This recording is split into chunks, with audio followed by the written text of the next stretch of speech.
Assalamualaikum warahmatullahi wabarakatuh. Perkenalkan, nama saya Usin Ariansyah dengan NIM C1K022014, Prodi Budidaya Perairan kelas B. Di sini saya akan mempresentasikan hasil kerja saya membuat makalah Pancasila yang berjudul Lahirnya Pancasila. Ya, untuk bab 1 pendahuluan. A. Latar belakang. Pancasila merupakan dasar negara kita, yaitu Negara Kesatuan Republik Indonesia. Pancasila diartikan sebagai 5 dasar yang dijadikan dasar terbentuknya negara, dan pandangan hidup bangsa. Suatu bangsa tidak akan dapat berdiri dengan kokoh tanpa adanya dasar negara. Dengan adanya dasar negara, suatu bangsa tidak akan terombang-ambing dalam menghadapi berbagai permasalahan, baik yang datang dari dalam maupun luar. Sebagai warga negara, baiknya hendak kita lebih mengenal dasar negara kita secara lebih dalam dan menyeluruh. B. Rumusan masalah. Berdasarkan pembahasan di atas, maka rumusan masalah yang lahir adalah: 1. Bagaimanakah sejarah lahirnya Pancasila? 2. Apakah kedudukan dan fungsi Pancasila di Indonesia? 3. Apa sajakah isi dari Pancasila? Dan untuk tujuan, mengacu pada rumusan masalah tersebut, tujuan yang diharapkan adalah: 1. Untuk mengetahui sejarah lahirnya Pancasila. 2. Untuk mengetahui kedudukan dan fungsi Pancasila di Indonesia. 3. Untuk mengetahui isi dari Pancasila.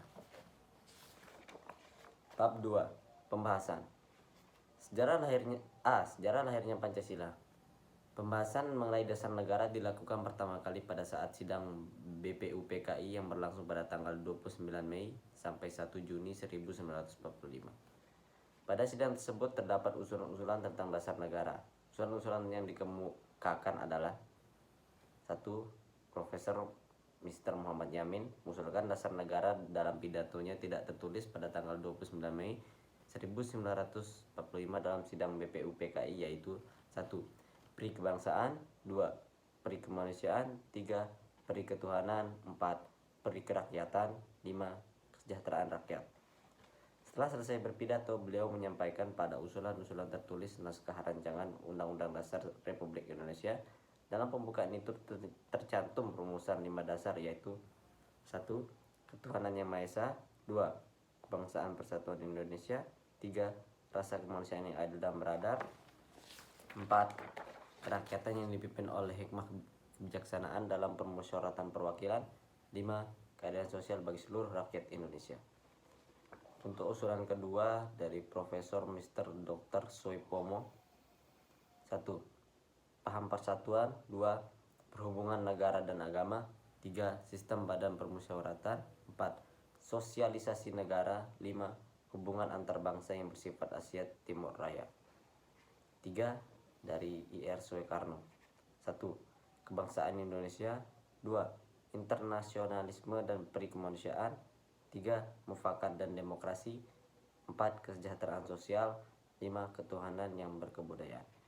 Oleh karena pada sidang pertama belum dicapai kata mufakat, maka dibentuklah sebuah panitia kecil yang membahas usulan-usulan yang diajukan dalam sidang BPUPKI, baik lisan maupun tulisan, yang disebut Panitia 9 yang diketuai oleh Ir Soekarno. Panitia 9 pada tanggal 22 Juni 1945 berhasil menyusun suatu naskah yang kemudian disebut Piagam Jakarta, yang di dalamnya tercantum rumusan dasar negara sebagai berikut: 1. Ketuhanan dan kewajiban menjalankan syariat Islam bagi pemeluk-pemeluknya.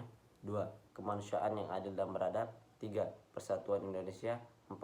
Kerakyatan yang dipimpin oleh hikmat kebijaksanaan dalam permusyawaratan perwakilan. 5. Keadilan sosial bagi seluruh rakyat Indonesia. B. Kedudukan dan fungsi Pancasila di negara Indonesia. Fungsi pokok Pancasila adalah sebagai dasar negara. Selain fungsi pokok tersebut, Pancasila mempunyai beberapa fungsi lagi, yaitu: 1. Sebagai pandangan hidup bangsa, yaitu yang dijadikan pedoman hidup bangsa Indonesia dalam mencapai kesejahteraan lahir dan batin dalam masyarakat yang heterogen. 2. Sebagai jiwa dan kepribadian bangsa Indonesia, artinya Pancasila lahir bersama dengan lahirnya bangsa Indonesia dan merupakan ciri khas bangsa Indonesia dalam sikap mental maupun tingkah lakunya, sehingga dapat membedakan dengan bangsa lain. 3. Sebagai perjanjian luhur. Artinya, Pancasila telah disepakati secara nasional sebagai dasar negara tanggal 18 Agustus 1945 melalui sidang PPKI, Panitia Persiapan Kemerdekaan Indonesia. 4. Sebagai sumber dari segala sumber tertib hukum.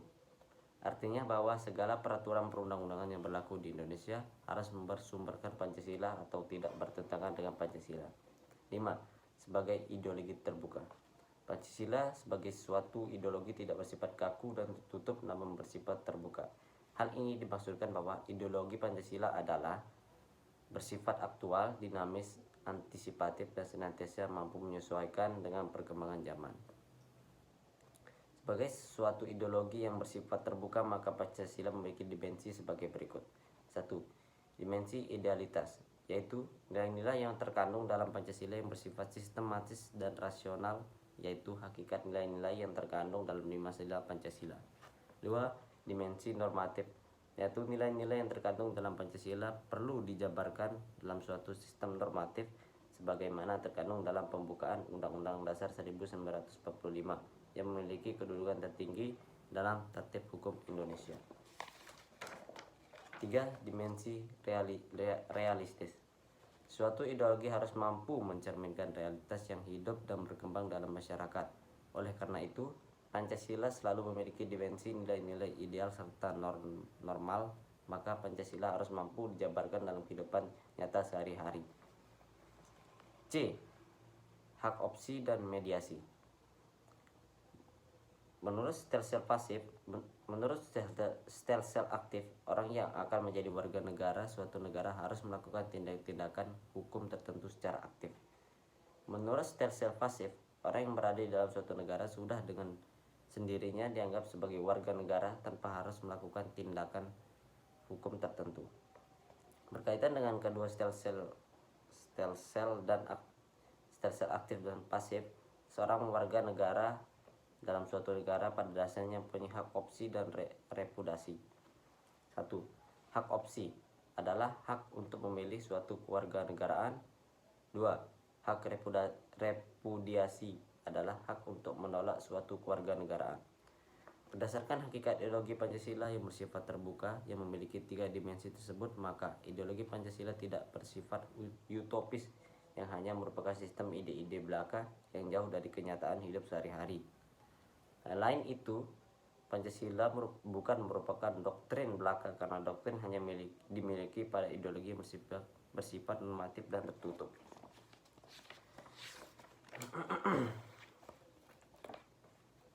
Menurut PB 7 Pusat, bahwa nilai-nilai yang terkandung dalam ideologi terbuka terdiri dari dua jenis, yaitu pertama, nilai dasar, yaitu nilai-nilai yang terkandung dalam ideologi yang berupa cita-cita, tujuan, serta alat-alat perkembangan negara yang utama, sendi-sendi mutlak negara, terutama nilai ketuhanan, kemanusiaan, persatuan, kerakyatan, serta keadilan. Ini bersifat tetap. Kedua, nilai instrumental, yaitu nilai-nilai yang berupa arahan kebijakan, strategi, sasaran, serta lembaga pelaksanaannya. Ini yang bersifat dinamis dan terbuka, yang senantiasa disesuaikan dengan perkembangan zaman. D. Isi Pancasila. Pancasila juga merupakan sarana atau wadah yang dapat mempersatukan bangsa Indonesia, sebab Pancasila adalah falsafah, jiwa, dan kepribadian bangsa Indonesia yang mengandung nilai-nilai dan norma-norma yang luhur. Norma-norma tersebut adalah 1.